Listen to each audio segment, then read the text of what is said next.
queria que você se apresentasse um pouquinho, falasse um pouco de você e do seu momento atual no jornalismo.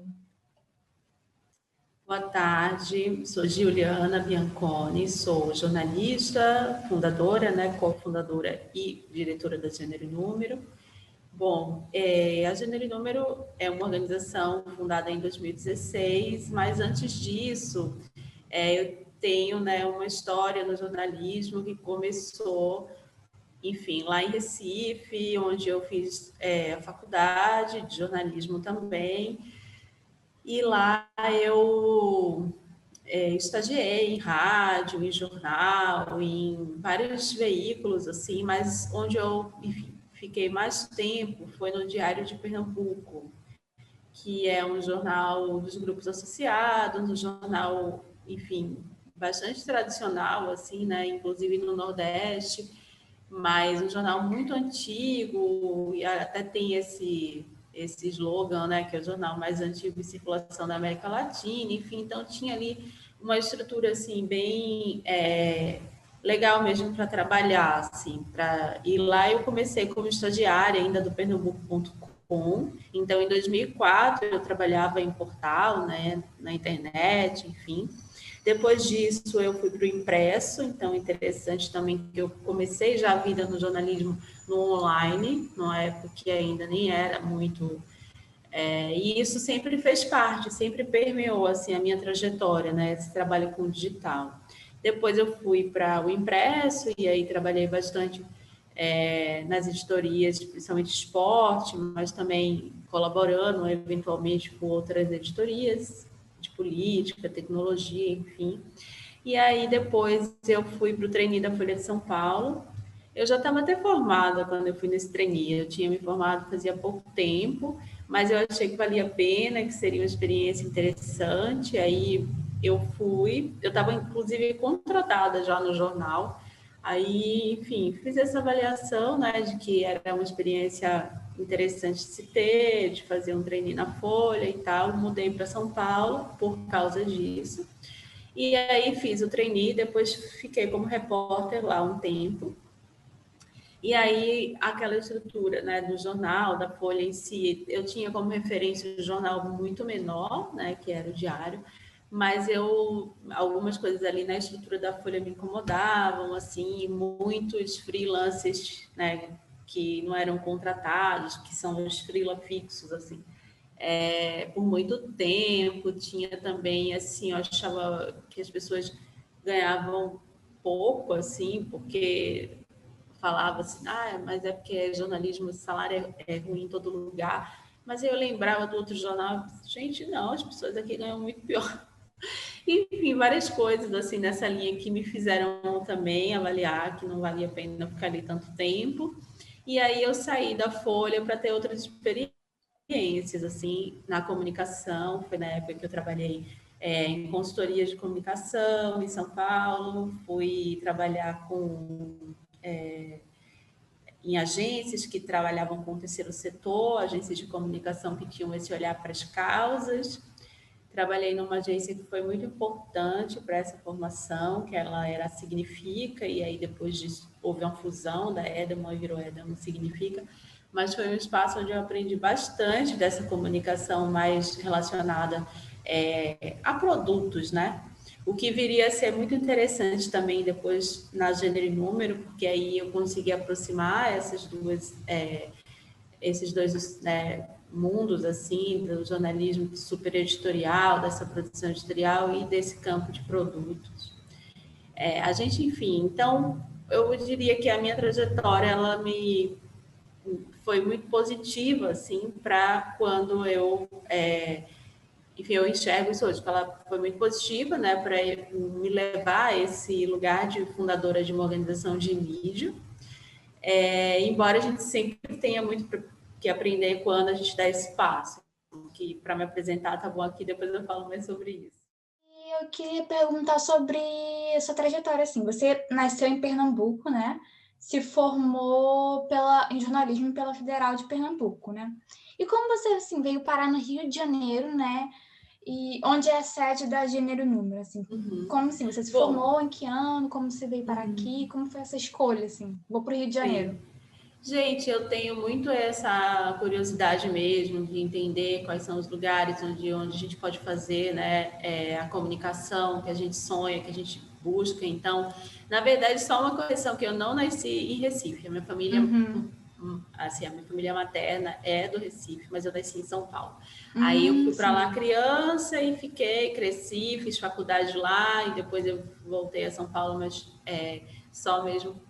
Eu me considero super pernambucana, né? Porque toda a minha formação, minha vida, as referências da infância e tal são de lá, mas tem esse lugar de onde eu nasci. Bom, depois de um tempo em São Paulo, eu também percebi que eu só trabalhava lá, né? Eu tinha essa vida super comum também a muitos paulistanos, assim, a quem vive em São Paulo, mesmo sem ser paulistano, que é uma vida de muito trabalho. Eu acho a cidade, né, assim, um pouco generosa nesses momentos de respiro, assim. Então, eu também já tinha a vida inteira morado em uma cidade mais leve do que aquela, que era Recife, e tinha vontade de sair um pouco, né, daquela cidade tão densa. E é possível, ainda assim, continuar fazendo esse jornalismo ou essa comunicação que eu acreditava. Então, eu achei e eu observei que o Rio tinha ali também um movimento, né, interessante. O Rio tem um movimento acadêmico muito legal, assim, as universidades e a comunicação aqui muito viva, assim, produzindo bastante coisa. Muitos projetos, né, relacionados à comunicação digital, que era bastante o que eu me interessava, enfim. Então, eu entendi que aqui poderia ter esse campo para mim também. E aí, quando eu cheguei no Rio, a Gênero e Número ainda não existia, né? Porque eu cheguei no Rio e só depois de 3 anos eu comecei a pensar e a planejar Gênero e Número. Então, nesse período, eu ainda trabalhei bastante como consultora de comunicação para organizações de terceiro setor. Foi um momento muito importante também para a minha trajetória, porque eu conheci organizações como o Fundo Elas, que fica baseado aqui, né? E o Fundo Elas tem uma história de ser um fundo de empoderamento de mulheres e apoia projetos em diversas áreas com muita consistência, assim. Então, foi muito importante esse período. Trabalhei para o Fundo Brasil de Direitos Humanos como consultora. Fiz consultoria também de comunicação para a Fundação Ford, que depois viria a ser financiadora da Gênero e Número. Então, foi um momento, assim, de aprendizado também.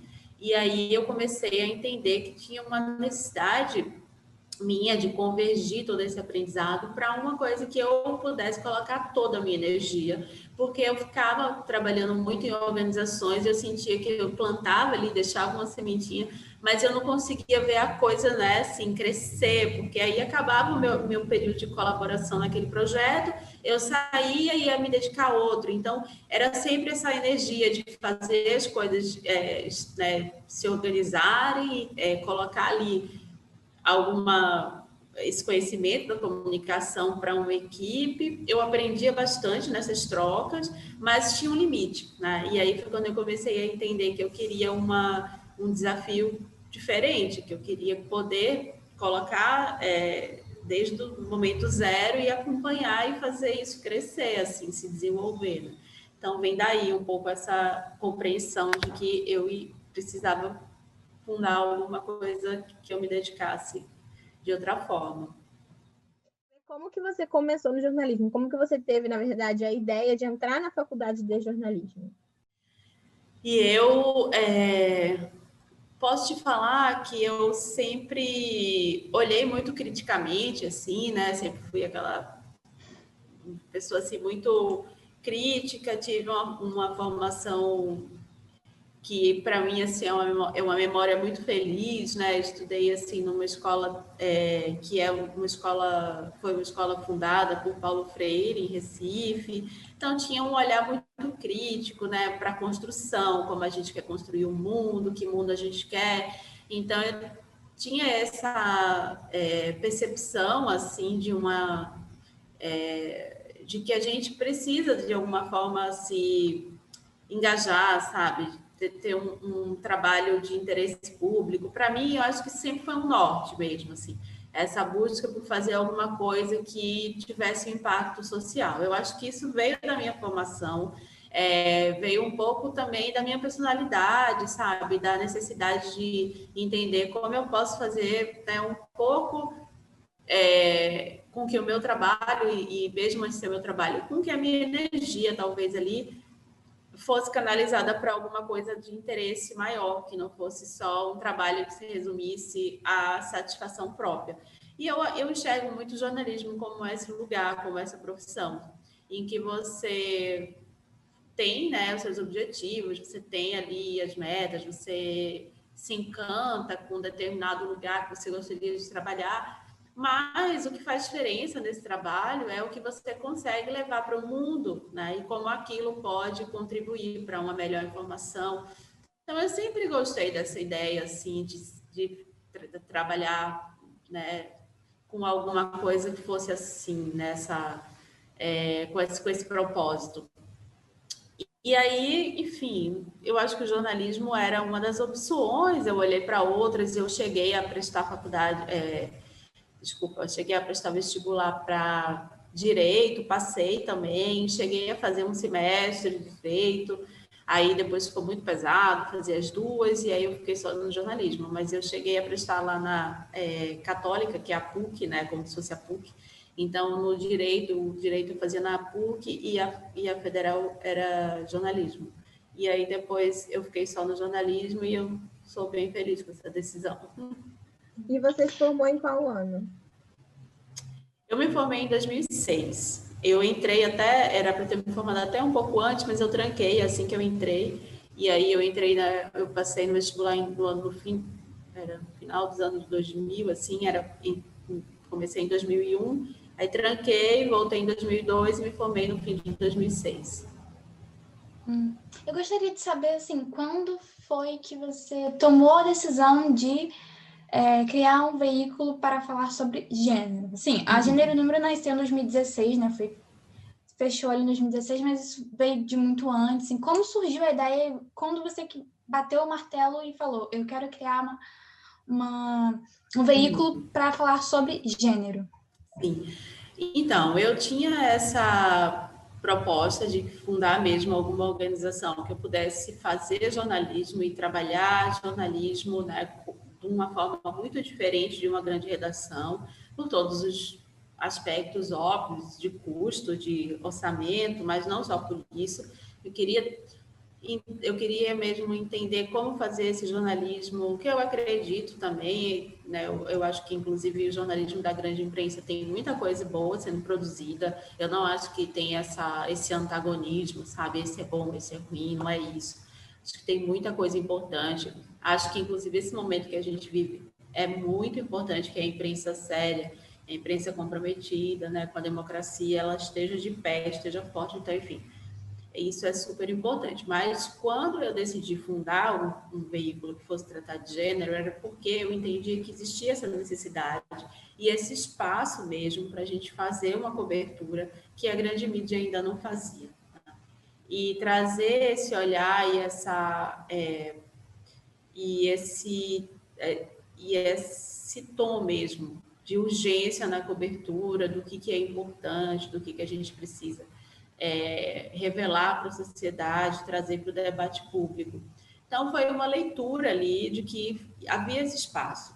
Tinha esse momento de levante, né, do movimento feminista acontecendo.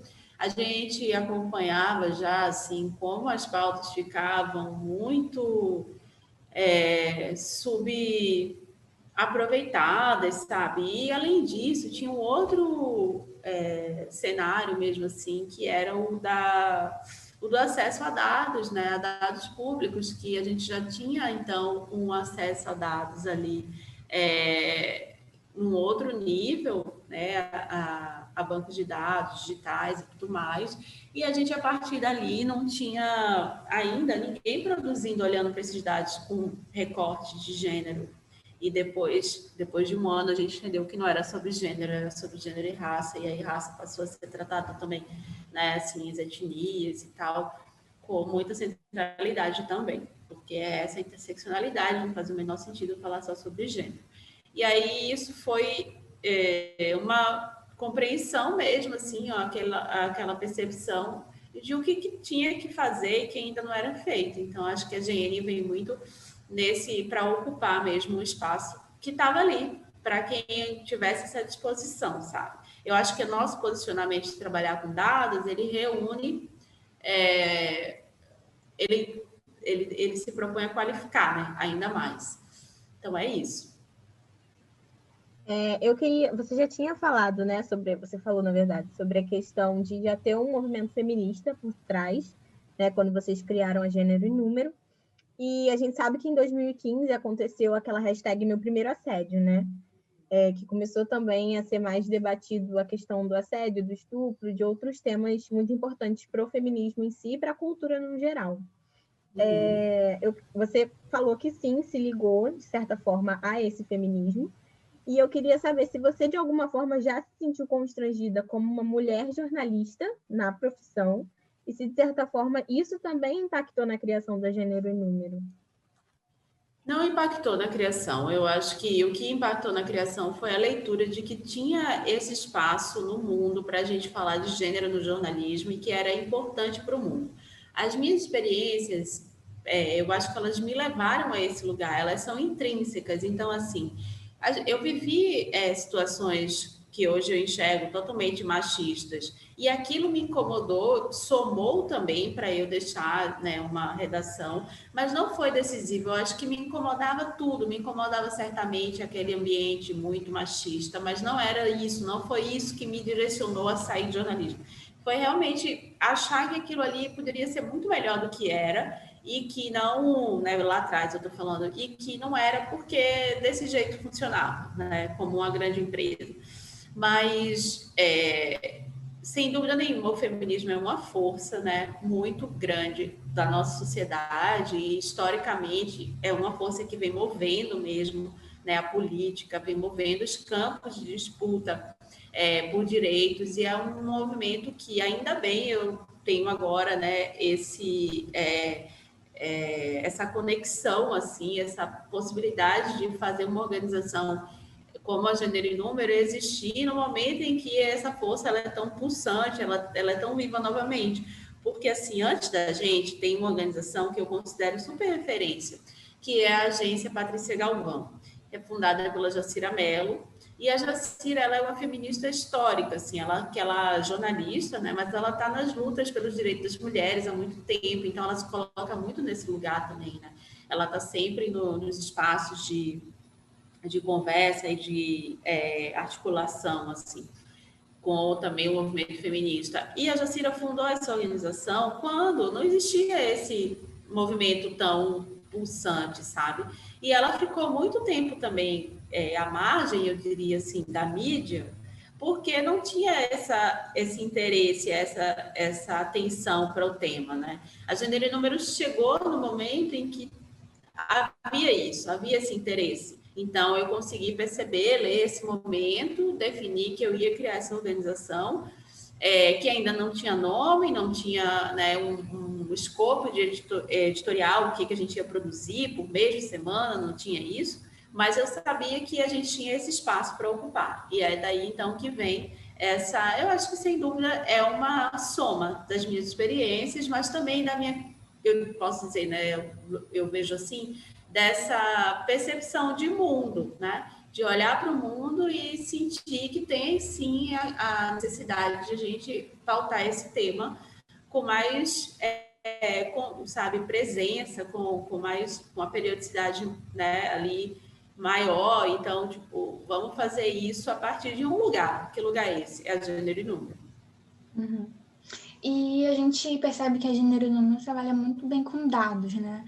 Sim. Assim, como que você se interessou pelo jornalismo de dados? Assim, onde você aprendeu? Como você se formou? Assim, como você pegou conhecimento nessa área de jornalismo? Você sabe que na faculdade a gente não tinha nem aula de audiovisual, a gente não tem, mal tinha, enfim, um laboratório com computador, assim, software, né? Então, computador tinha, mas vou falar que nas minhas aulas, a maior parte das disciplinas, elas eram caderno e caneta na sala de aula, né?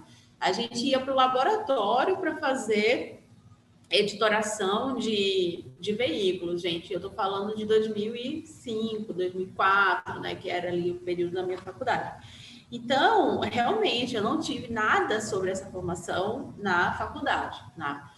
O que aconteceu foi que depois eu fui trabalhar, né, numa consultoria e lá eu trabalhava muito com Excel, eu trabalhava muito, na verdade, fazendo cálculo para projetos e tal. Então, antes de eu trabalhar com jornalismo de dados, eu já trabalhava com algumas ferramentas de softwares, enfim, que são essa base, né, para se trabalhar com jornalismo de dados. Quando eu entendi que isso poderia somar e a gente ser na Gênero e Número essa organização, né, eu comecei a procurar e fazer esses cursos online, comprar livros da área e buscar essa formação que fosse complementar mesmo. Então, o que eu posso falar também é que eu acho que numa organização como a GN, nem todo mundo tem que ser, né, assim, essa pessoa que vai abrir uma imensa base de dados e trabalhar com ela ou fazer uma raspagem, ou seja, eu não acredito e eu nunca acreditei que numa organização, para que as coisas funcionem, a gente tem que ter todo mundo no mesmo papel. Porque aqui eu vou precisar, como diretora, e isso vai ficando cada vez mais claro, né? Então, assim, só para terminar de responder a pergunta, então eu fui fazendo essa formação complementar. Fui aprendendo, fui acessando os fóruns, entendendo o que né, a gente pode fazer.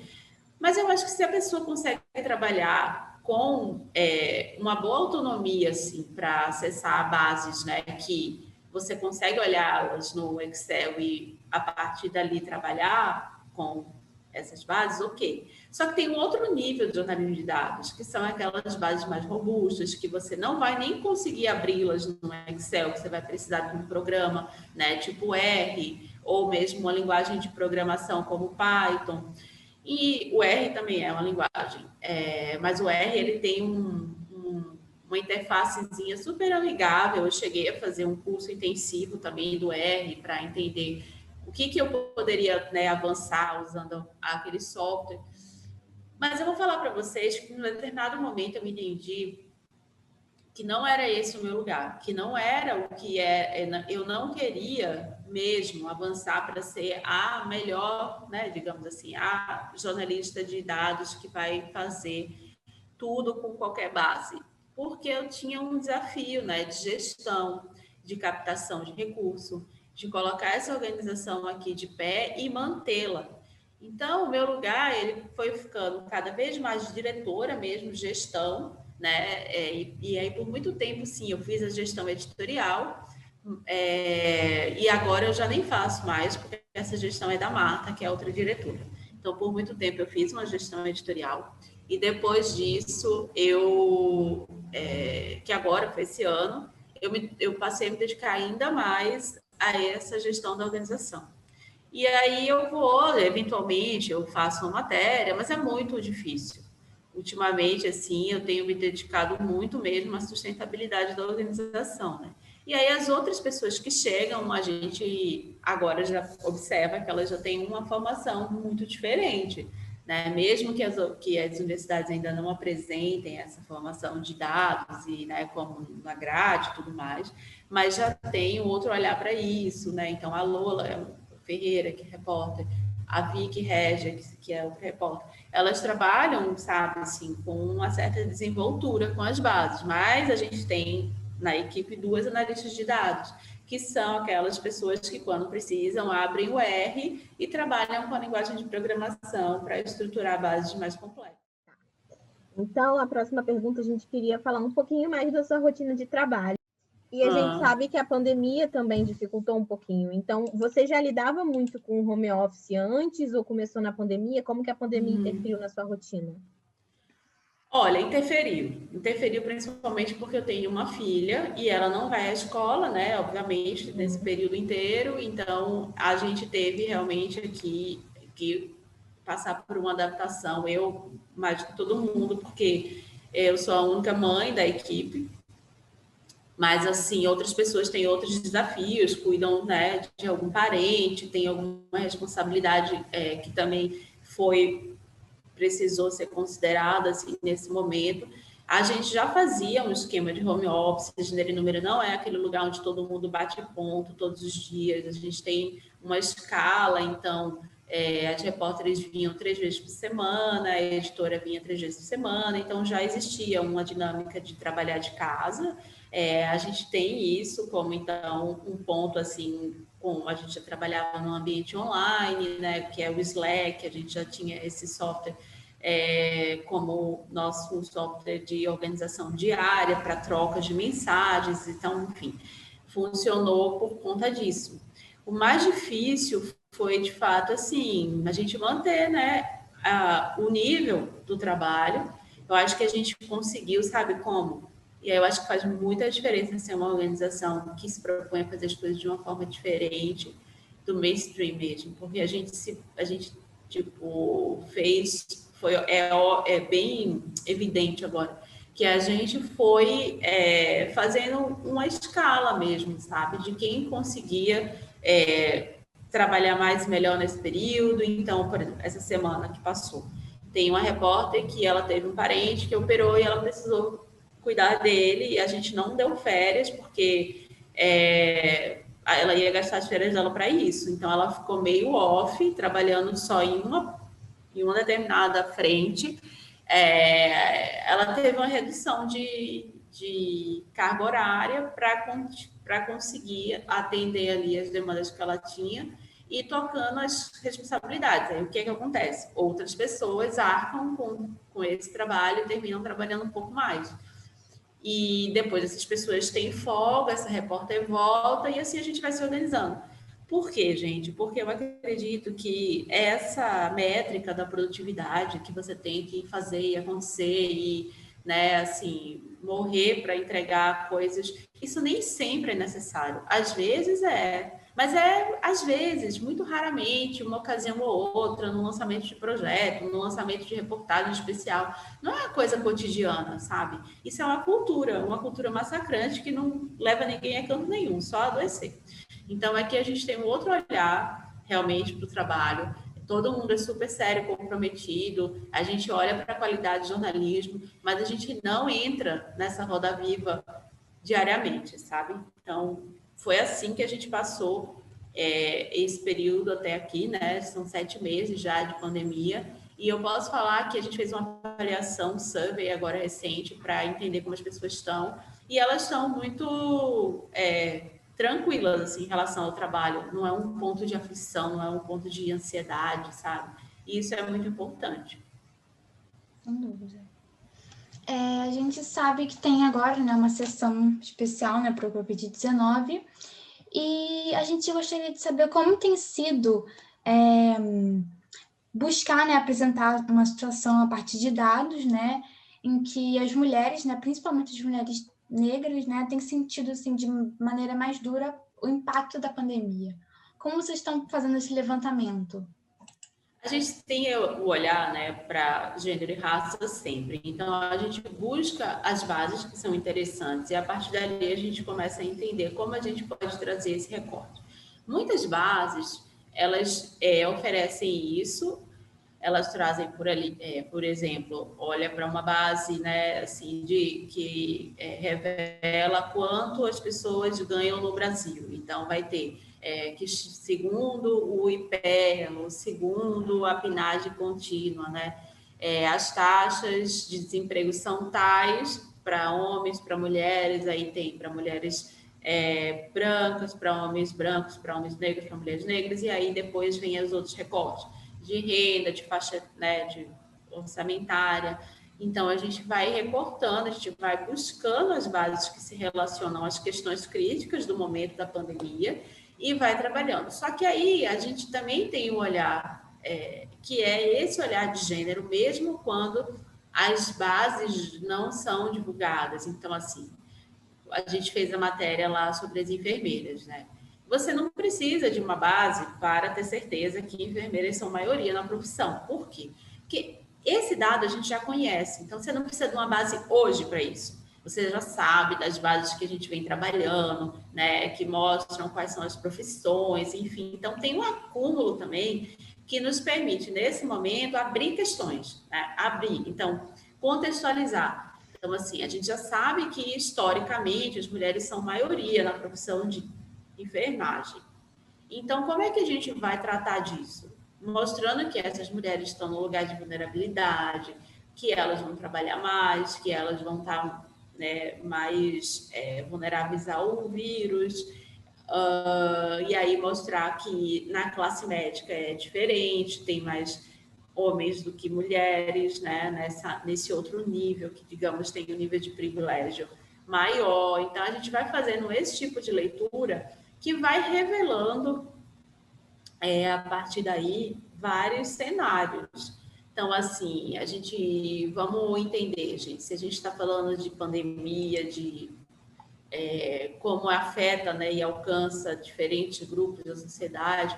Então, esses grupos que estão em comunidades que sofrem com a falta de saneamento, né, que tem ainda uma deficiência de água encanada, não chegam, né, nessa região, certamente as mulheres dessa comunidade elas vão ter uma situação muito mais crítica, né, do que mulheres que não estão nessa condição. Então, vamos falar sobre isso? Vamos. Então, a gente olha para isso, tentando entender como a gente vai trazer isso sem simplesmente apresentar um drama pessoal, né? Não é a história de uma mulher, né? É a história de um grupo, de um grande, né, grupo social que está naquela condição. E a partir daí a gente vai. É sempre um olhar muito analítico, a Gênero e Número assim apresenta. Porque nunca é o dado por ele mesmo, né? A gente busca o dado e aí a gente humaniza esse dado, a gente contextualiza. E aí eu acho que o ponto alto mesmo do nosso trabalho nessa pandemia foi a pesquisa, né? A pesquisa Mulheres na Pandemia, que a gente realizou em parceria com a SOF, com a organização Sempre Viva. Um trabalho que eu considero realmente fundamental para um ano feito esse. A gente faz sempre isso, a gente vai buscando os dados e humanizando, contextualizando, sempre com esse nosso repertório, né, de gênero e de raça. Você falou um pouquinho sobre como é a rotina de vocês. Agora a gente quer saber, a gente viu no site que são ao todo 9 mulheres na equipe. Agora já são 11, é que faltam 2 lá. 11, então. E a gente queria saber por que você escolheu montar uma redação somente de mulheres e se há alguma dimensão simbólica nessa decisão. Uhum. Olha, a gente já teve colaboradores homens, inclusive hoje a gente tem também, mas eles não são da equipe fixa, eles são colaboradores externos. A primeira coisa é que quando a gente abre vagas, chegam 90% dos currículos de mulheres. Esse é um ponto.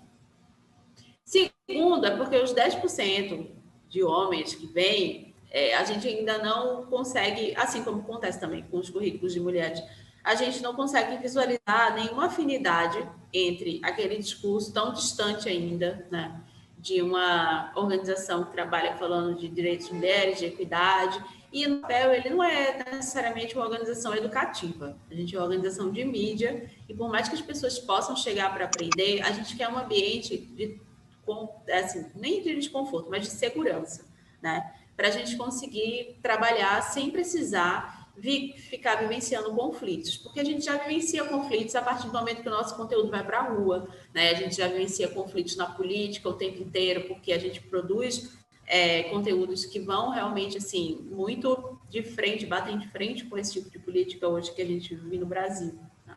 Essa política bolsonarista, essa política que a gente visualiza, né, de uma ascensão realmente de uma direita que não fala sobre diversidade, enfim.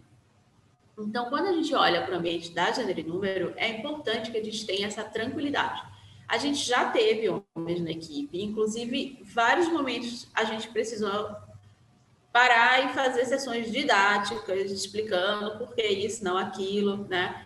E eu acho que, de fato, o nosso trabalho é um trabalho de impacto. Tem muitos homens que a gente sabe que leem a Gênero e Número, não é uma organização para mulheres, tem uma pegada, sim, para a gente importante, que é como vamos alcançar os homens, principalmente estudantes de jornalismo, que a gente quer muito que esses estudantes, né, homens, leiam e entendam como é importante ir para o mundo da comunicação com esse repertório de equidade, de, né, direitos LGBTs e tal, mas a gente tem essa obrigatoriedade, a gente não se sente na obrigação mesmo de ter uma equipe com metade homens, metade mulheres, sabe?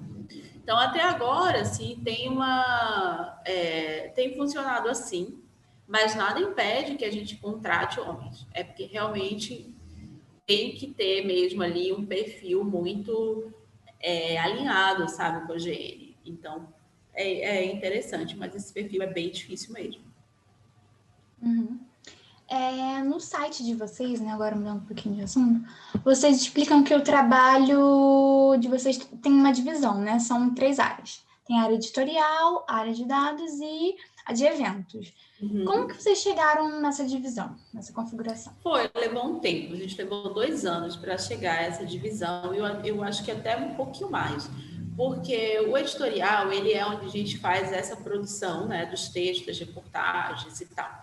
Mas existia um espaço também de convergência das áreas, porque a GN trabalha muito nesse lugar de organização ponte, né? Então, a gente ia lá e conversava com a universidade, ia lá, conversava com alguém que está dentro do governo, desenhando ou trabalhando, né, nesse campo de direitos humanos, equidade de gênero, raça, buscando contribuir para esse tipo de avanço. Então, a gente entendeu que em 2017 a gente fez um evento. Foi muito interessante. Foi um evento de um dia inteiro lá no Parque das Ruínas.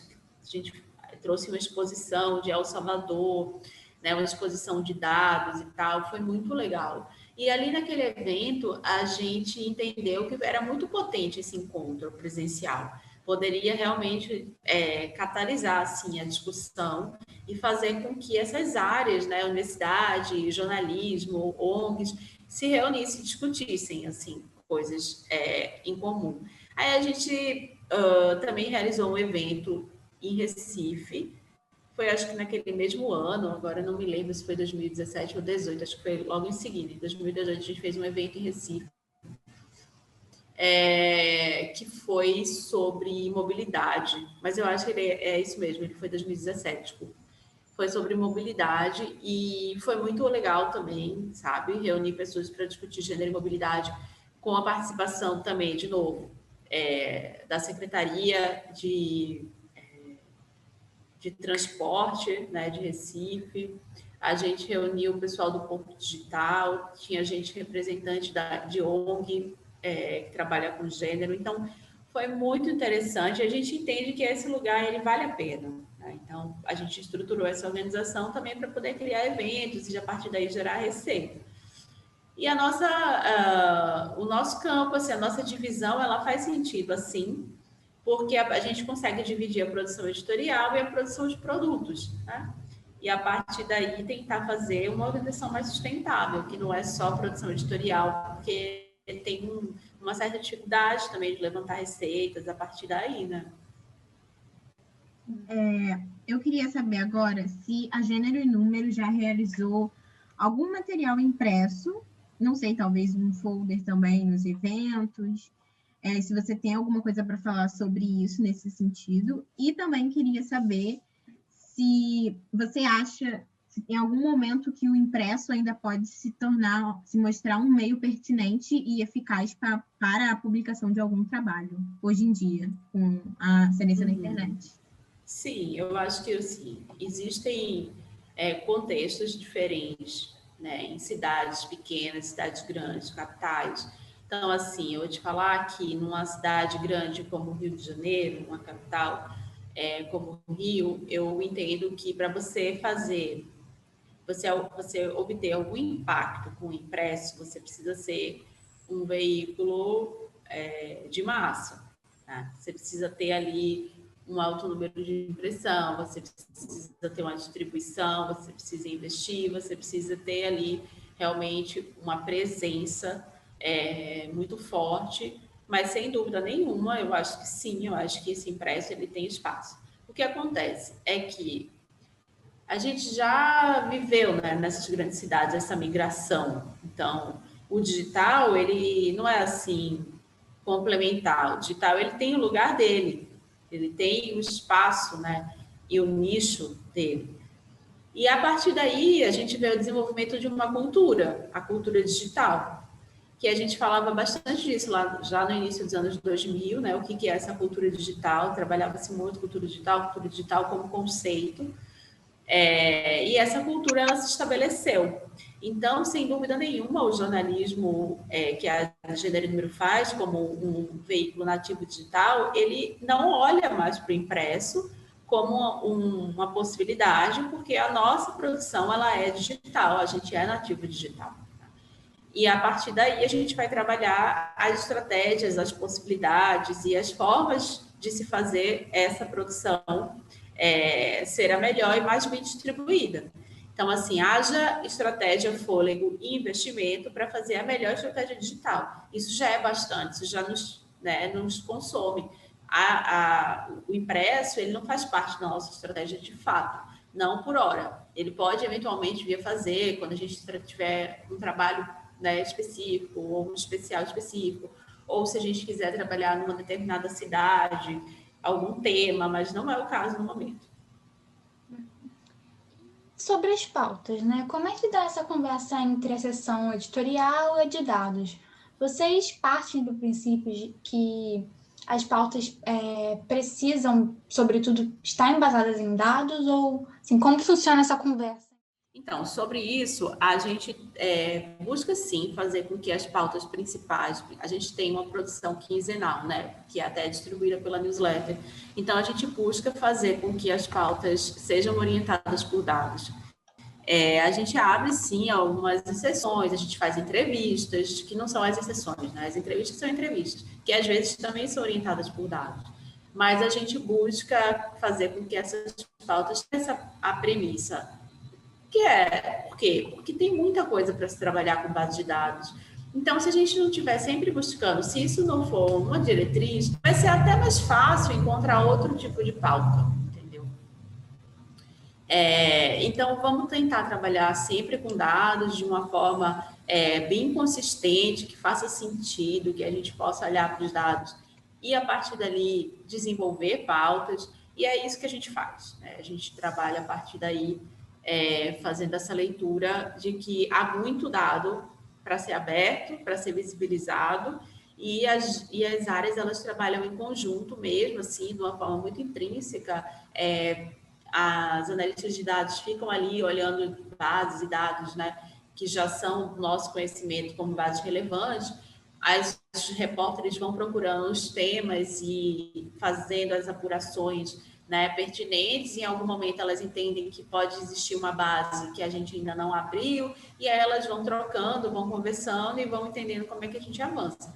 Esse período eleitoral é um período um pouco mais pragmático, eu diria, porque a gente já tem as bases do TSE, a gente tem muito dado, né, assim, de eleições passadas, então dá para fazer um outro tipo de costura. A gente falou muito de dados, né? Vocês buscam trabalhar com a base de dados e montar a sua própria base de dados a partir de pesquisa.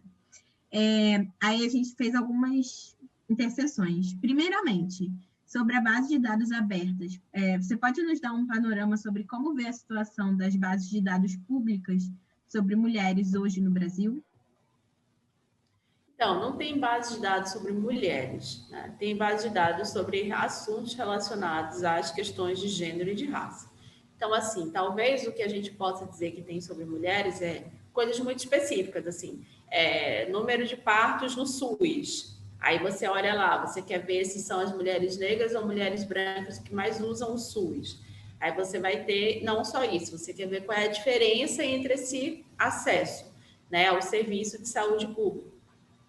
Então, você vai lá e busca bases, esse tipo de base. Tem alguns campos, como o da saúde, que você consegue acessar bases assim, né, muito organizadas, ou mesmo que sejam desorganizadas, elas são bases consistentes, né? Já existem outros tipos de base, como bases do feminicídio, que são um grande problema. Por quê? O feminicídio é a tipificação do crime, né, de um crime violento contra mulheres, que termina em morte e que teve ali ele aconteceu por conta da condição da mulher, né? Ela morreu porque ela era mulher, simplesmente. por uma relação de poder, mas que isso configura a relação de gênero, então ali pesou o fato de ela ser mulher para ela morrer.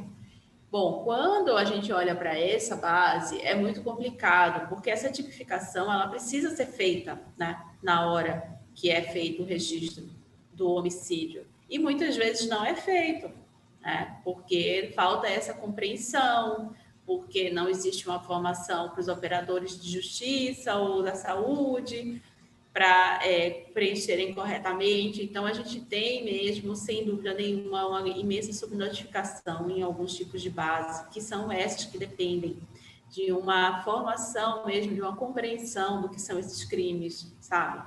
Então, esse é um tipo de problema, porque não é só o fato de existir a lei, de existir como tipificar o crime, você precisa ter operadores de justiça e no sistema de saúde preparados para identificar esse tipo de, né, sim, saber fazer a leitura. Então, a gente sabe disso, que é um problema. Em geral, as bases, elas são bases sempre que exigem bastante trabalho, mas à medida que a gente vai trabalhando e observando, a gente vai também entendendo, né, como é possível fazer. Então, em geral, gente, eu posso dizer que é isso, assim, que a gente não tem essa facilidade. As bases nunca chegam prontas. As bases do TSE, elas são muito robustas, porque são bases que falam, enfim, de 5.500 municípios no Brasil. Então, para você trabalhar isso, você precisa agora. Aí é que está também, que eu sempre levanto essa bola. Você vai trabalhar com jornalismo de dados, ok. Você precisa falar sobre o Brasil? Sempre. Você quer mostrar, assim, qual é o cenário, né, o retrato da representatividade política no Ceará? Você, que não tem uma super formação em jornalismo de dados, enfim, você pode fazer isso, você pode acessar a base do TSE, você pode procurar um estado, você pode baixar aquela planilha daquele estado, você pode abrir o Excel, separar as abas e começar a brincar, né? E aí, quando eu falo brincar, é trabalhar mesmo, é começar a entender como aquela base se estrutura e tal e tal. E aí, depois que você começa a se familiarizar com aquilo ali, você pode buscar recursos para trabalhar de uma forma mais sênior, né, com essas bases. Mas o que eu quero dizer é que, para começar, o que a pessoa precisa realmente é ter interesse, é entender como a base está estruturada, o que são categorias, o que são as variáveis, né? Como essas bases elas podem te informar sobre alguma coisa que você não veria se você não abrisse aquela base. Então, tudo isso são premissas para um trabalho de jornalismo de dados que depois precisa avançar, né, à medida que você entende como fazer, como dar esses primeiros passos. Então, na nossa última conversa, a gente falou muito sobre dados abertos, né? E a gente queria voltar em uma perguntinha, né? Um tópico, que é a lei de acesso à informação. Que hoje em dia a gente discute muito sobre a lei e a gente queria saber se, nessa mudança de governo, né, para o governo Bolsonaro, você nota que houve algum retrocesso, houve alguma melhora, se as informações ainda estão disponíveis de uma forma clara, se vocês conseguem acessar ainda e usar a lei de acesso à informação. Bom, eu acho que existe uma percepção, sim, de que a gente tem um ambiente menos favorável à transparência, né, e ao compartilhamento de dados públicos. Isso, infelizmente, é coerente com essa imagem e com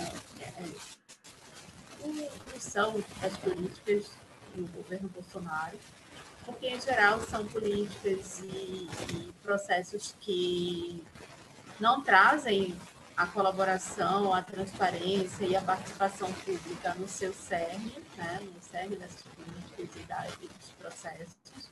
E como a Lei de Acesso à Informação ela é fruto disso, né, fruto da discussão de uma sociedade mais democrática, mais participativa e tal, sem dúvida eu enxergo e acho que o campo assim,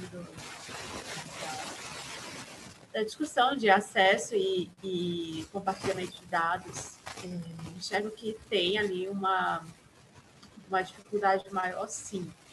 Como é que isso se reflete, né, no dia a dia? Quando você acessa órgãos, né, faz contato com esses órgãos solicitando, esses órgãos já não têm uma diretriz, sabe?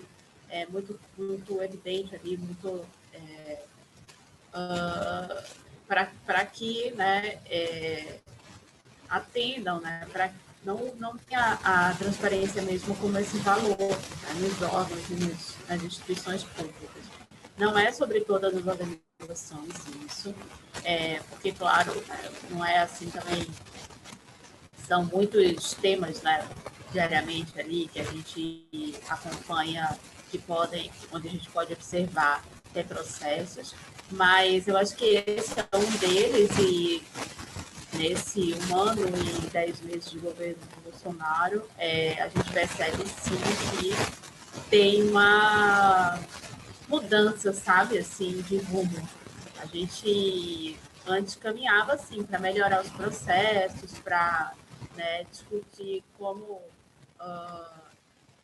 os órgãos poderiam melhorar o atendimento a cidadãos em geral, não só a jornalistas que solicitassem dados. A gente estava caminhando assim para um debate, né, que é assim, sobre processos e práticos. E agora a gente volta a falar sobre o direito à informação. Então, eu acho que tem essa mudança. Na Gênero e Número, a gente, inclusive, tem bases que não estão mais disponíveis online. Quando a gente fez o mapa da violência de gênero, esse mapa, a Natália Leão, coordenadora de dados, ela precisou assinar lá um documento de que ela não ia, né, disponibilizar os microdados, porque havia informações ali que eram sensíveis e tal. Mas, enfim, tinha ainda esse espaço. Essa base ela foi retirada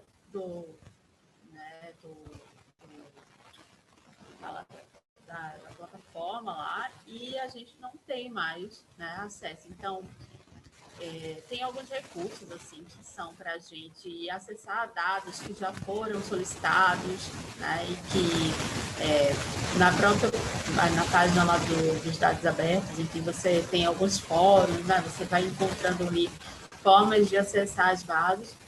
Acho que a gente vai trabalhando e buscando da forma que é possível, mas sim tendo essa compreensão de que o momento ele não é, né, de uma valorização de avanço desse tema. Agora a gente vai te perguntar sobre o projeto No Reino Sagrado da Desinformação, que é uma análise semântica sobre como se constitui nas redes a construção da noção dos setores conservadores da ideologia do gênero. O projeto envolve uma grande equipe com funções diferenciadas, além de uma parceria com outro site de Pernambuco, o Marco Zero Conteúdo, que trabalha com jornalismo investigativo. A gente queria saber como que nasceu a pauta, como que vocês planejaram essa realização e como fizeram essa parceria com o Marco Zero. Bom, essa pauta ela surgiu na nossa observação da urgência do tema, portanto era importante revelar, né, que esse cenário e esse avanço da ideologia de gênero só foram possíveis porque não se trata só de um campo, um setor, não era só sobre religião, não era só, né, sobre religião na política, a gente tinha ali a mídia, né, um papel muito importante nessa história inteira. É muito importante falar que já há assim, pesquisas, né, da comunicação convergindo mídia, religião e política, então, sem dúvida, tem muita coisa para quem quer acompanhar essa história desde o início dos anos 2000, e uma dessas pesquisadoras é a Suzy Santos, do FRJ, né, na época, tem também a Magali Cunha, são profissionais que têm olhado a partir do campo da comunicação para isso. E esses trabalhos, eles são uma reflexão importante, assim, do quanto a mídia, né, foi beneficiada, inclusive, por essas articulações, como todas essas relações de poder, elas estão imbricadas, né, que a gente não chegou em 2018, quando essa ideologia se, enfim, assim, consolidou mesmo no discurso político, como um capital mesmo, né, para os candidatos obterem votos, assim, que isso só foi possível porque a gente foi negligenciando, né, esse assunto, esse debate por muito tempo. Então, assim, não estou apontando que não existia, né, essa questão na política antes. Ali já, quando a gente, desde 2011, quando a gente teve o levante, né, contra o que seria o kit gay, enfim, tinha toda uma, né, uma apropriação ali do discurso da diversidade, né, de uma forma muito truncada, né, e com essa, vou chegar lá, assim, uma disputa semântica, assim, feita pelos setores muito religiosos, né? E aí, quando a gente fala setores religiosos, aí a gente vai aproximando esse olhar do Congresso, das assembleias, enfim. E foi muito importante, ao longo do tempo, a gente ir observando isso no Gênero e Número, assim, importante para entender que aquele era um assunto central de gênero, mas que era um indício, uma evidência de que gênero realmente não era mais um assunto de nicho. Acho que as eleições de 2018, elas trazem o tema da ideologia de gênero, mas assim, em 2010, por exemplo, a gente já havia tido uma questão ali super de gênero negligenciada, né, que foi o debate sobre aborto, que de repente, nossa, não podemos mais falar sobre aborto porque perde votos. Em 2014 se viu novamente esse tema, mas ele era um tema assim mais fácil de esclarecer, de falar sobre, porque ele faz parte, né, da discussão, do debate da vida das mulheres. Mas o tema da ideologia de gênero ele é uma nuvem preta que passa, sabe? Que quem não acompanha de perto realmente fica perdido, né, nesse debate. E aí termina tendo, assim, depende se você tem uma tendência, né, já ali a se identificar com o candidato tal, ou com valores e ideias de um candidato e tal, eu acho que ela é tipo aquele recurso, sabe, que é meio a ideologia de gênero, ela termina sendo aquela cartada final, assim, né? Imagina, olha que absurdo querem fazer com as nossas crianças e tal. Só que aí a gente pensou, caramba, como é que a gente vai falar sobre isso, né? Como é que a gente vai abordar ideologia de gênero? E o que eu fui percebendo no planejamento desse projeto era que, assim, na verdade, a gente não falava, né? Quem falava sobre ideologia de gênero era a direita e eram as pessoas que atacavam essa suposta ideologia. Mas o debate ele não era feito, ele não estava posto, entendeu? Então, eu percebi isso, eu até falei disso em alguns momentos depois do lançamento do projeto e tal, porque essa é uma lacuna e a gente também precisa fazer essa autocrítica, né? Quando foi que a empresa discutiu mesmo a ideologia de gênero sem apenas negar, sem apenas falar, não, isso não existe, isso não existe, isso não existe. Mas, gente, tem gente que acredita que existe. Como é que a gente vai fazer essa discussão? E, olha, eu acho que foi muito importante ali esse momento que a gente começou a ampliar esse debate, mostrar o quanto ele era importante, né, para enfrentar esse discurso de desinformação, porque é isso que a ideologia de gênero ela pega muitas coisas, conceitos, né, que são totalmente distantes, assim, da diversidade, da defesa da equidade, joga tudo no mesmo lugar, de um jeito super errôneo. E aí a gente fez esse planejamento. Mas olha só, a ideologia de gênero, ela não é uma questão no Norte, ela não é uma questão no Nordeste, é uma questão no Brasil, né? A gente teve, inclusive, um presidente eleito com esse discurso. Embora a gente não possa mensurar, não consiga, o quanto ele foi impactante, né, para o voto ou não em cada região. Mas, então, a primeira definição a partir daí é que essa é uma pauta sobre o Brasil. Mas, puxa, como é que a gente vai fazer uma pauta, um projeto sobre o Brasil sem ser algo tão generalista, né? Então, a gente definiu que para cada região a gente teria uma pauta. E isso, para mim, foi um grande acerto, vendo o projeto pronto depois, porque, de fato, a gente transformou cada região em capítulo, tá? Então, tem o capítulo norte, o capítulo sul, sudeste, nordeste. E esses capítulos, eles contam muitas das histórias que são centrais, eles falam dos aspectos centrais. Então, assim, a submissão da mulher, que é o capítulo do Nordeste, a ideologia de gênero, ela tem dois eixos centrais, né? São as crianças e a mulher. Aí vem, os LGBTs e tal, a população LGBT, é verdade, mas não é ainda tão central. Tem aquele grupo que ataca, né? Que são os pastores, o Malafaia, o Feliciano, enfim, que vão falar para esse grupo desse lugar mais hiper e ultraconservador. Mas, em geral, aquele debate mediano da ideologia de gênero, ele é sobre mulheres, né? Que é um antifeminismo extremo, sobre isso de a mulher ser muito importante, mas é porque ela é o pescoço e o homem é a cabeça, né? Nunca vai existir um lugar de uma possibilidade de estarem no mesmo patamar, porque não é isso que a Bíblia prega, né? Assim, então eles partem, só que na verdade você vai observando que é tudo uma grande construção de narrativa de submissão em relação de poder. E aí a gente foi mostrando cada região, como a gente tinha saído da Lava Jato, o Sul traz uma análise, né, dos personagens da Lava Jato, de como isso também fortaleceu, porque não é à toa que hoje o Paraná é um dos redutos, né, e segue sendo, assim, do conservadorismo, da ideologia de gênero, e por quê? O que tem naquele estado que traz tudo isso à tona? Enfim, sabe, acho que é um projeto para a gente, assim, bem marco mesmo do que era possível fazer.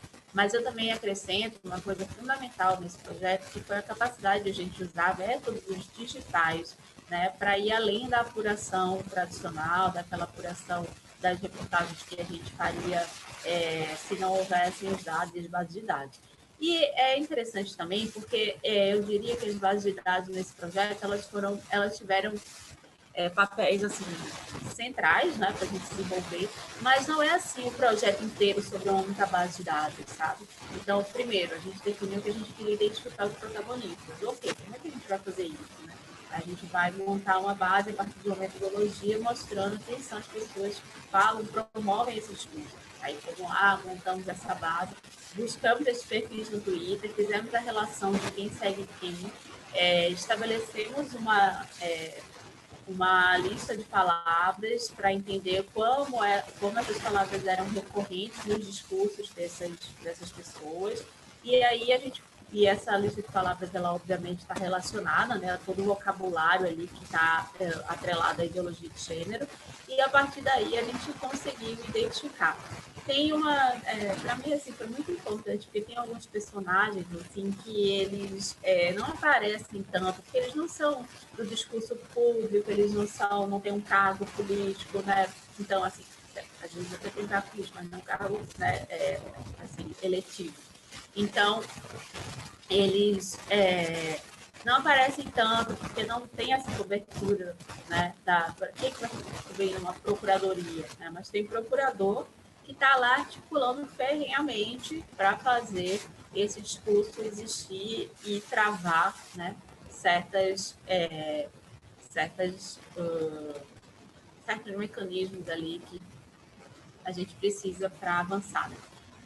Em direitos e para não também avançar com retrocessos. Então, eu diria que o Reino ele foi um trabalho mesmo muito convergente assim, da pesquisa. Ele, por exemplo, não existiria se a gente não tivesse a Natália Leão, que é coordenadora de dados na GN, pesquisadora. Ele não existiria se a gente não tivesse uma repórter experiente como a Maria Marta, né? Essa parceria com a Marco Zero a gente fez por entender que seria muito valioso a gente ter uma repórter olhando para gênero e trazendo isso de lá, né, já com aquele acúmulo da cobertura local, sem a gente daqui ficar tentando entender tudo, porque esse discurso, ele é um discurso da ideologia, né, que ele tem muitos detalhes, ele tem muitas nuances, então, realmente, assim, a Raíssa, ela trouxe uma perspectiva que só uma repórter local poderia trazer para aquele texto.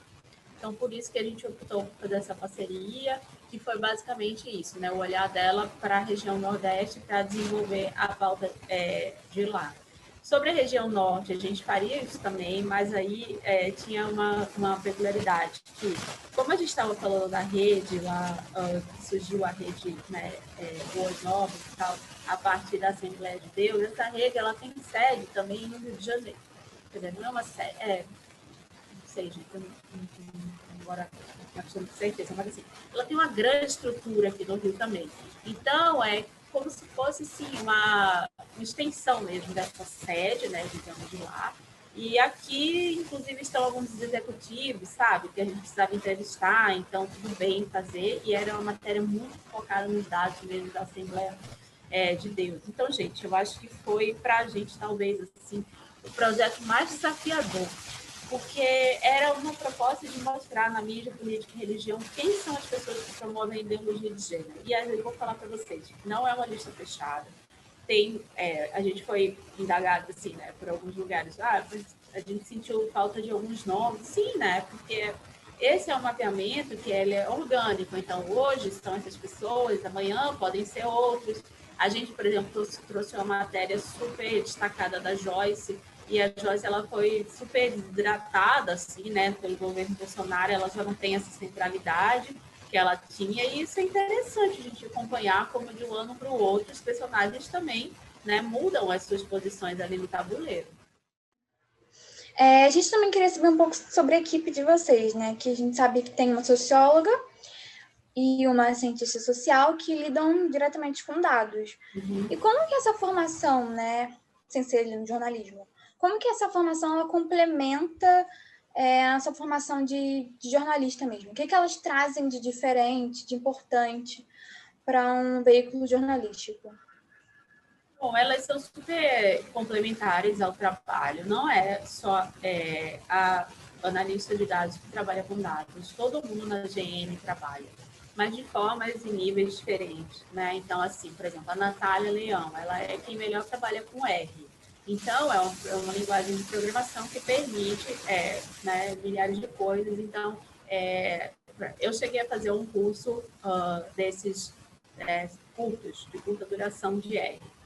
E aí eu decidi que não ia ser aquele o meu investimento, porque realmente eu entendi, fui lá, né, interessada e tal, entendi que era muito amplo e que tinha milhares de possibilidades a partir do R, mas ali era algo que se distanciava muito da minha função principal na GM, que é a direção, a gestão, a condição, né, da organização, o desenvolvimento da organização, a sustentabilidade. Então, não é a prioridade, sabe? Então, acho que numa organização, mesmo pequena, tem que ter essa divisão de tarefas e essa estratégia mesmo, né, de onde cada um ou cada uma precisa estar. Então, a Natália e a Flávia, elas têm esse olhar quase que exclusivo para o trabalho com dados. Tá? Quando eu falo quase que exclusiva, porque como elas também têm todo um repertório das ciências sociais, elas trazem um olhar muito que qualifica muito algumas discussões. Quando a gente faz reuniões, né, de política e cenários políticos e projeções, é muito interessante também o que elas trazem. A Natália, ela pesquisa no doutorado dela mercado de trabalho e tal, então ela tem, né, uma compreensão ali de indicadores, do que é já assim muito consolidado em termos de dados e o que a gente pode, né, tentar explorar. Então, acho que tem um olhar de pesquisa, um olhar extremamente analítico ali, que contribui muito. E eu não tenho dúvida de que, assim, gente, todo conhecimento, né, no jornalismo, ele é relevante se a gente consegue convergir, né? E, sem dúvida nenhuma, acho que por isso muitas organizações de mídia não tem essa barreira do diploma. Eu, por exemplo, fui treinei na Folha, né, há muitos anos, há mais de 10 anos atrás.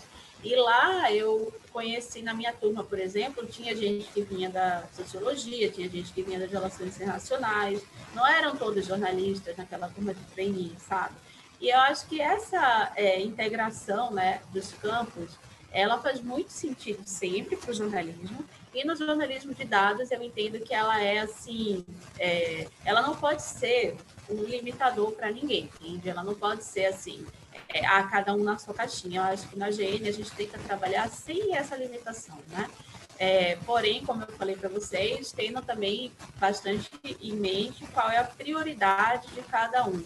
Então, acho que a prioridade da Natália e da Flávia é trabalhar com os dados, aprimorar os processos e trazer isso para a gente. E as repórteres estão ali correndo atrás das pautas, elas fazem as primeiras triagens, né, das bases e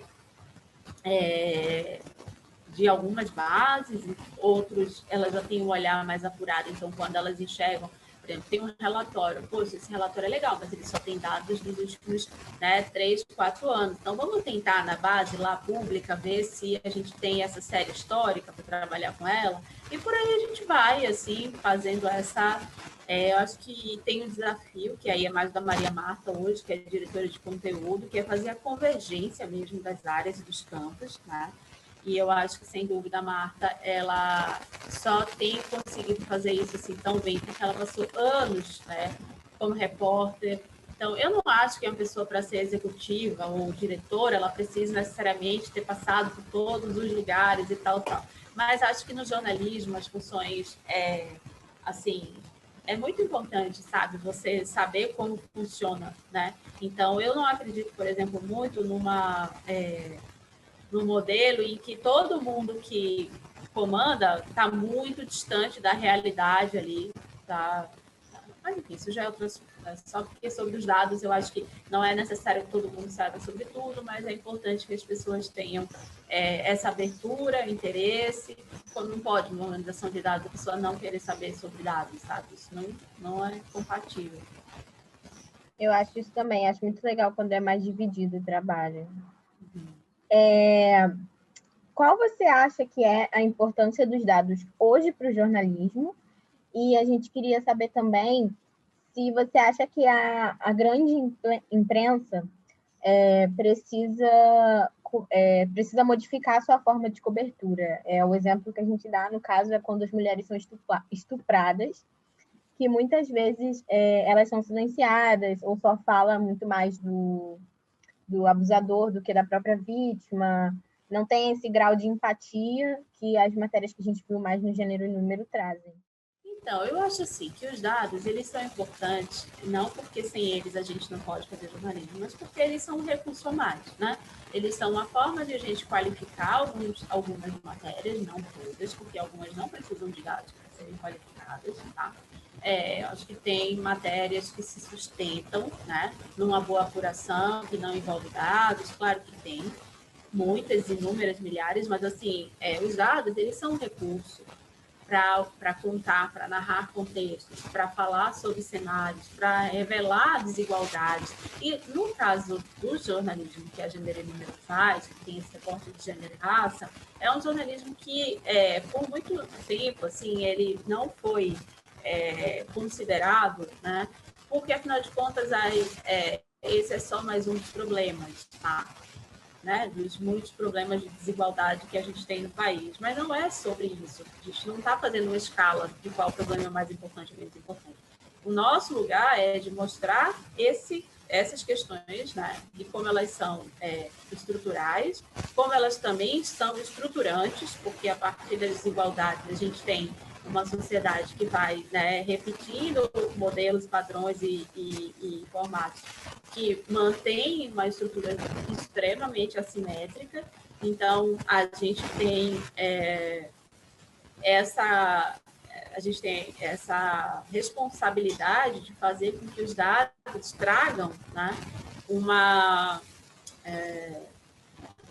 maior, assim, os dados eles possam visibilizar, né? Eles tragam uma maior compreensão, né, para o público que não é ali sensibilizado pelo tema e possa olhar e dizer, caramba, isso aqui realmente é demais, né? Então, é isso, assim, se você tem, que é isso, assim, enfim, né? Mulheres com salários desiguais, né? Porque o tema que mais mulheres com salários iguais, sim, é verdade, mas entre mulheres brancas e mulheres negras, esse salário, ele ainda tem uma diferença maior. Então, caramba, e aí a gente vai olhar, não é a mesma diferença salarial em todas as áreas. Você tem profissões, inclusive, em que essa diferença é maior. Então, assim, gente, eu acho que trazer recorte, né? Mostrar o quanto as nossas relações elas são ainda super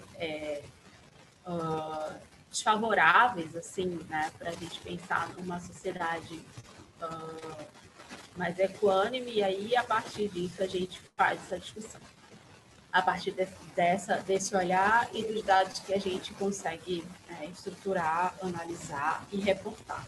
Bom, sobre as grandes redações, eu vou falar que é claro que tem super críticas, mas eu também nego muito esse lugar de que a grande imprensa faz tudo errado, sabe? Não acho que seja por aí, eu acho que precisa valorizar a mídia democrática, a mídia que trabalha com seriedade e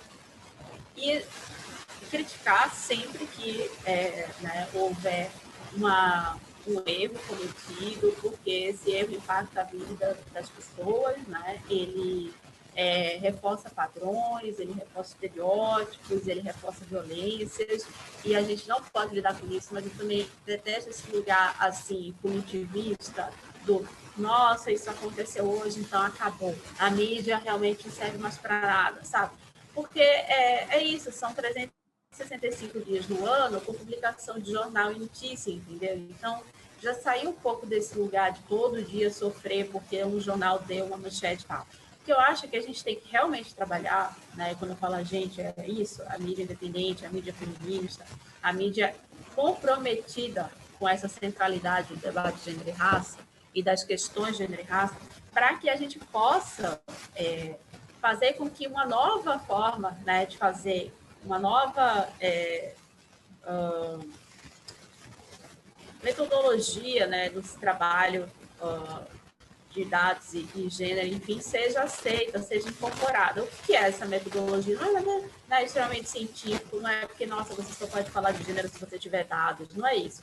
Mas é entender quais são, gente, os parâmetros, né, básicos, assim, de onde a gente parte. Então, tem alguns cursos básicos. A Agência Patrícia Galvão, por exemplo, já cansou de fazer formação para a mídia, assim como outras organizações fazem esse tipo de preparação. Aqui na Gênio, a gente não tem muito, por enquanto, esse desejo de preparar a mídia para falar sobre gênero, porque acho que o nosso trabalho é já bastante árduo, assim, no sentido de conseguir executar um jornalismo de qualidade em todas as produções, mas eu acho que a gente tem ali uma comunicação sempre acontecendo com essa mídia, com essa grande mídia, e a nossa proposta é que a gente possa contribuir. Bom, então a gente faz reportagens e, eventualmente, elas são republicadas pela grande mídia. Agora a gente está tentando encaminhar uma parceria com um grande jornal para que lá possam republicar as reportagens da Gênero e Número, e assim a gente vai, né? Tentando construir. Eu acho que tem que saber o seu lugar no mundo, sabe? Tem que saber, nosso lugar no mundo é desses. O mais importante é a Gênero e Número se consolidar como organização, ter outras organizações para dialogar dentro desse campo. Eu acho que ninguém vai fazer nada sozinho. E, a partir daí, né, sempre ocupar um espaço, que é esse espaço da contra-narrativa. Eu não gosto muito da ideia de atacar a imprensa diariamente, mas eu acho que essa contra-narrativa, sem dúvida, ela é fundamental. No Facebook e no Instagram, vocês participam de uma conversa bem maior, né, que envolve a gente como coletivos, influenciadores, que também falam sobre gênero. Uhum. E a gente queria saber como que funciona a presença de vocês nessas duas redes, né, no Facebook e no Instagram. E também como que vocês se adaptam ao Twitter, que é uma rede bem politizada, né, discute muito sobre todos os assuntos, né? De uma forma bem instantânea. Então, como que vocês preparam o conteúdo de vocês para as redes sociais? A gente já teve vários formatos. A gente já teve assim, estagiária para fazer redes sociais. E aí ficava um pouco descolado do editorial, aí passava um tempo, dava um pouco certo, depois a pessoa, não quero fazer só redes sociais. A gente teve muitas questões, assim, que eram muito, assim, que era, eu acho, assim, de quem ainda estava aprendendo, fazia até que a gente entendeu que não é uma coisa para ser secundarizada, assim, a gente precisa ter as redes sociais tão importantes ali no dia a dia quanto a produção editorial. E aí a gente passou a fazer uma divisão entre as próprias repórteres e até a editora, então todo mundo faz, mas cada uma tem uma rede que cuida mais. Eu acho que no Twitter a gente tem uma tranquilidade, porque a nossa linguagem ela é política, a Gênero e Número ela fala, né, com uma expertise, uma senioridade sobre política e gênero, então tudo bem, assim, para a gente não é um desafio, a gente super se encontra ali naquela rede. A gente agora tem o desafio de dar uma expandida nesses números, a gente quer crescer no Twitter. O Facebook, por bastante tempo, a gente priorizou, a gente não prioriza mais. A gente já trabalhou muito assim, no Facebook, agora a gente basicamente alimenta, e eu não vejo assim, um ambiente criativo, né, de troca, né? Até tem alguns estudos que mostram que os grupos do Facebook são hoje um espaço onde você vai conseguir fazer isso, mas a gente não tem feito, a gente não tem assim uma gerente de redes sociais, uma gerente de comunidade, né? E a gente passou esse ano inteiro assim conduzindo isso dessa forma para fazer uma avaliação no fim do ano agora, para entender se a gente mantém esse modelo ou não, mas uma coisa já é certa, assim, a gente não vai ter mais essa pessoa única responsável por todas as redes, sabe? Vai ser sempre um trabalho mais diluído mesmo.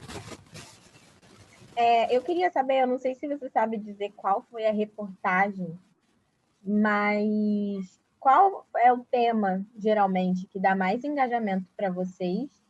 E qual é o perfil atual dos leitores da Gênero e Número? Olha, o tema que traz mais engajamento, eu não tenho assim, esse dado, realmente não tenho. A gente, assim, pelos acessos ao portal, ao site, né, não sei nas redes, mas ao portal a gente tem 2 temas que trazem bastante, que é política e direitos reprodutivos. Direitos reprodutivos, principalmente sobre aborto. As mulheres, eu acho, e não sei se homens também, mas enfim, pelo também perfil de quem acessa, a gente enxerga que são mais as mulheres mesmo, buscam bastante, e não são matérias do tipo como fazer aborto, não é isso, porque a Gênero e Número não faz esse tipo de matéria, né? A gente mostra assim, o que aconteceu na Espanha e no Uruguai, por exemplo, né? Quando a gente teve um avanço ou a descriminalização e tal.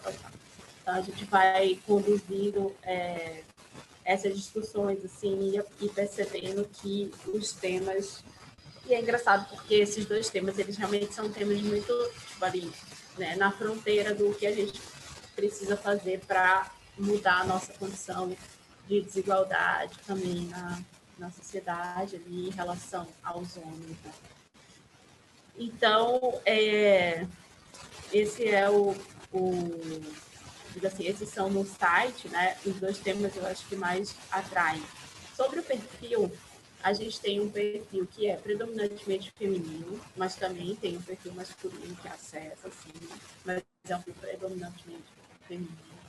É um perfil de mais de 25 anos, então não são adolescentes, né? Isso a gente já entendeu, não é assim, 16 anos, não estão interessados no conteúdo do gênero. 20 também não, mas a partir de 25. O pico, eu acho que é de 35, dos 30, na verdade, aos 40, onde está a maior parcela, assim, de acordo com os dados que as pessoas fornecem, né?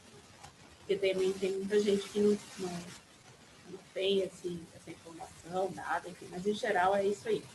E ainda é um público predominantemente do Sudeste e do Sul, mas a gente tem também um bom acesso no Nordeste. A região que a gente menos alcança é a região Norte, e a gente quer trabalhar melhor isso para o próximo ano. Hoje em dia a gente discute muito sobre como a gente vai sustentar os novos moldes do jornalismo. E hoje os caminhos de financiamento são múltiplos, né? Vocês trabalham com apoio via Catarse, doações, assinaturas, e também tem o apoio da Fundação Ford. E como que vocês foram equilibrando, né, essa base de apoio ao longo dos anos? E assim, como funciona hoje a distribuição de conteúdo, né? Como funciona a assinatura? Os assinantes têm quais vantagens, assim? O que sustenta vocês, assim, atualmente? Então, a gente tem uma receita que é diversificada, mas não é do Catarse, que vem a nossa maior, a gente no Catarse, nossa maior parcela, obviamente. No Catarse a gente tem uma parcela simbólica, que a gente não conseguiria pagar nenhuma repórter ainda. A gente trabalha ainda fazendo projetos, estruturando né, projetos para financiamento internacional, organizações que olham para esse suporte como necessários e estratégicos para a democracia. Então, é basicamente isso hoje, gente. A gente já fez consultoria, mas nada disso traz uma robustez, né, que a gente precisa para manter uma redação funcionando por um ano. Então, hoje, a gente, se você perguntou o que sustenta a gente, são esses financiamentos de fundações nacionais e também de organizações brasileiras. Então, assim, a gente já venceu o edital da Serra Pilheira e aí a gente recebeu R$100 mil para fazer um projeto, né? Isso é importante dizer que a gente não tem uma dinâmica em que a gente tem dinheiro em caixa. Isso significa que a gente tem dinheiro para projetos. Então, o projeto entra, a gente executa e a gente consegue manter uma equipe fixa porque a gente tem um suporte, né, que permite a gente realizar um projeto maior ao longo do ano inteiro, que é esse da Fundação Ford, que o projeto, no caso, ele é a produção de conteúdo com recortes de gênero e raça, mas que também tem esses recortes todos, assim, por tema, né, por produto e tal. Então, basicamente... Hoje, a Gênero e Número vai comemorar 5 anos, e eu queria saber se você pudesse dar um conselho para você mesma, quando você iniciou, resolveu criar a Gênero e Número, qual conselho você daria? Acho que dividir, né, tarefas. Dividir tarefas. Assim, ter pessoas engajadas para construir, ter pessoas de fato ali que vão abraçar o projeto e dividir tarefas, porque hoje, assim, eu percebo como a gente teve uma saída de diretoras, né? Primeiro saiu a primeira saiu foi a Natália, depois a Maria. O que aconteceu foi que terminou eu precisando concentrar muita coisa, porque a gente tinha uma limitação de orçamento, então, no primeiro momento, eram 3 pessoas acreditando no projeto e trabalhando a um custo muito mais baixo do que o mercado, obviamente, né, assim, cobraria para profissionais como a gente, entendeu? Tipo, cobraria não, desculpa, pagaria, né, para profissionais, mas a gente estava fazendo aquele como um investimento. Quando as cofundadoras, assim, deixaram o projeto, por razões, né, tipo, pessoais, profissionais, etc., quando elas saíram do Gênero e Número, e isso teve um impacto muito forte, porque eu precisei acumular muito trabalho e, obviamente, isso não é saudável, não só acumular muito trabalho, mas eu também me tornei meio que o único centro de decisão da GN. Isso foi extremamente desgastante, né? Acho que desgastante para mim, desgastante para, de certa forma, uma equipe, assim, que... Eu acho que mais para mim, mas eu acho que a equipe, sim, ela foi impactada no sentido de não ter tanta estrutura mesmo, assim, né? Não ter uma estrutura mais organizada para trabalhar, para reportar. Então, assim, o ano de 2017 e depois de 2018 foram bem turbulentos. 2019 a gente começou a arrumar a casa, mas esse ano, assim, foi um ano de arrumar mais e ainda assim é um ano muito desafiador por conta da pandemia. Então, para mim, assim, desde o início é importante você ter, eu acho que organizações pequenas, que não têm um super investimento, né, ou que tem um orçamento muito enxuto, é importante você trabalhar com menos, talvez, pessoas e com pessoas com mais autonomia. Eu sou muito resistente, sabe, ao modelo do voluntariado, porque eu acho que o voluntariado é excelente. A gente vê os casos, os países da Europa, nossa, os Estados Unidos, voluntariado. Mas a condição, sabe, da sociedade é outra, assim. As pessoas, elas têm assim, né, as necessidades, sabe? Elas têm um outro desafio. Aqui a gente sabe, assim, que parte dos estudantes precisa da remuneração do estágio, entende? Assim, sem isso, talvez nem consigam, né, fazer a faculdade plenamente como conseguiriam.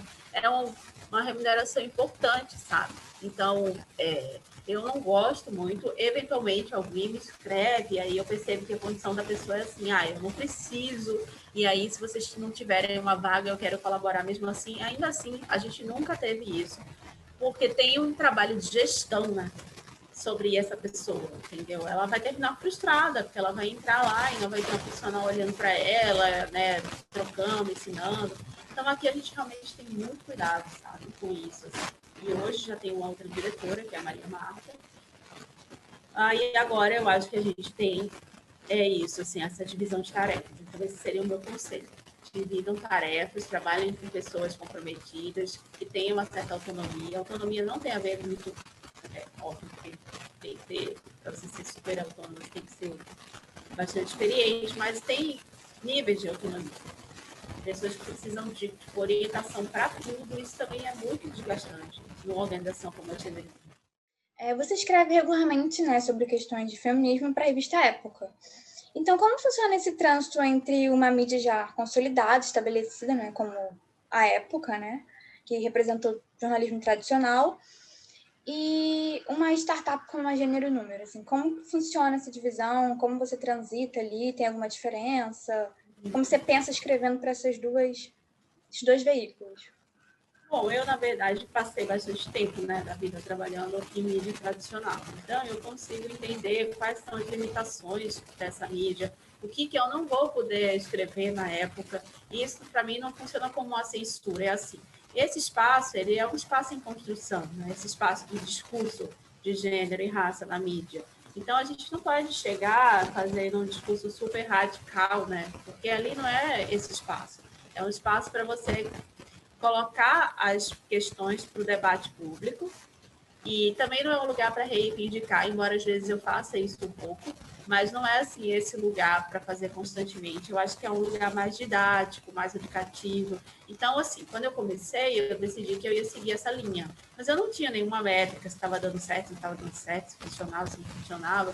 Mas aí, aos poucos, eu fui tendo algumas conversas com o editor, né? E ele foi me dizendo, a gente tem gostado bastante, tem, né, um acesso bom, mas assim, eu sei que eu tô super, né? Assim, eu sou aquela jornalista, né, muito fora do padrão daquela redação ali. E eu acho que para eles isso é interessante também, sabe? Porque é isso, é alguém que, né, tem um repertório de gênero, então, eventualmente, sabe, ele me escreve para perguntar, olha, você acha que isso aqui é interessante? Eu falo, olha, acho que isso aí não contribui nada com o debate, isso aí poderia estar no site de fofoca, então acho que não é legal. E aí ele fala, não, você tem razão, então, realmente acho que a gente não precisa dar isso, assim, tá. Então é legal, porque tem uma troca, assim, eventualmente, e também eu me sinto à vontade. A Gênero para mim, assim, ela é onde a gente vai experimentar, fazer o que a gente precisa fazer, sabe? E os outros espaços a gente vai ocupar, né? Sabendo qual é a limitação daqueles espaços. Eu acho que a gente pode finalizar com uma pergunta que eu acho que é muito importante até para a gente como estudante. Muitos jornalistas falavam do fim do jornalismo, né? Como algo próximo por causa do digital. No caso, no fim do jornalismo por causa do impresso, enfim. Você acha que essa perspectiva mudou recentemente? E você acha que o trabalho de vocês na Gênero e Número pode ser um exemplo de que o jornalismo pode persistir de diferentes formas, com uso de dados, etc.? Olha, eu não acredito nessa profecia do fim do jornalismo. Não acredito, nunca compactuei. acho que existem, sim, mudanças de formato, mudanças, né, nas métricas, o que é um jornalismo bem-sucedido, o que é um jornalismo de impacto. Isso tudo, sim, a gente teve assim, uma grande mudança com a expansão e essa, hoje, centralidade assim, das mídias digitais, dos veículos digitais. Acho que tem uma coisa muito positiva, porque eu nunca enxerguei mesmo o digital como algo menos importante.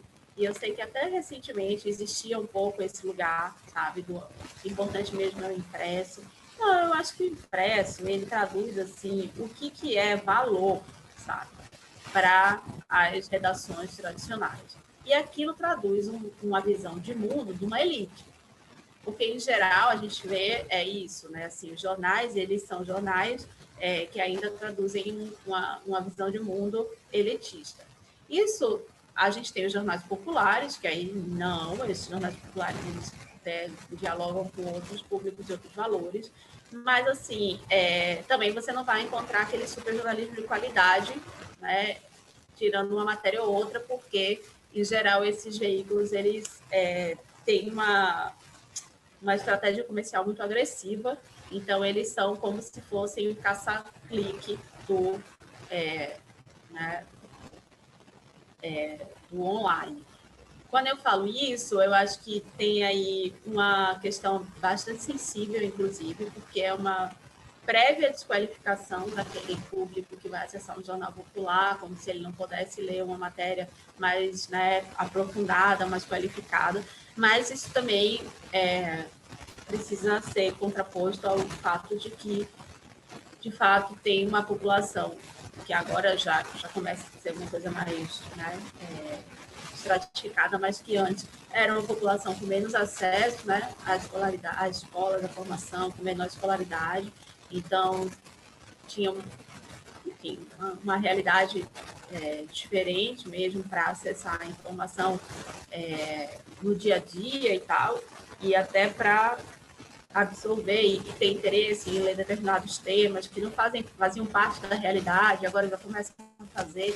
Então, enfim, com isso tudo eu quero dizer que os jornais impressos, fossem os populares ou não, né, eles sempre olharam e trabalharam visões de mundo assim muito recortadas e definidas.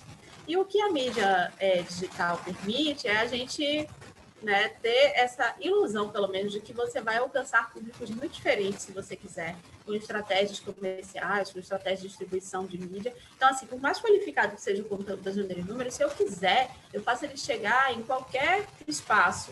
Se ele vai ter uma adesão, se eu vou reter aquela audiência, isso é uma outra discussão, tá? Mas, assim, essa estratégia, né, da distribuição digital, ela tem uma outra forma, uma outra dinâmica. E eu acho que o segredo do jornalismo, assim, gente, veja, acho que até foi meio imprudente. Não é o segredo do jornalismo, mas para Gênero e Número, o segredo da nossa, do nosso trabalho, assim, nessa questão do público, é a gente respeitar muito, né, o nosso público base, assim, o público que é fiel à nossa produção, mas a gente, o tempo inteiro, querer falar para um público maior. Então, às vezes dá certo, às vezes não dá, e aí eu acho que agora a gente tem um teto, que é esse do alcance orgânico. Então, por isso que a gente vai trabalhar numa estratégia de mídia, porque eu acho que é o momento da gente conseguir expandir, mas ainda não dá para fazer isso toda hora organicamente, né? Precisa de investimento. Só para complementar, eu conheço alguns cases de veículos digitais, como o Jota, que é uma startup do mundo jurídico, eles investem para ter a base e o público que eles têm, assim, de seguidores, de pessoas nas redes. Então, isso faz parte, sabe, assim, esse tipo de investimento.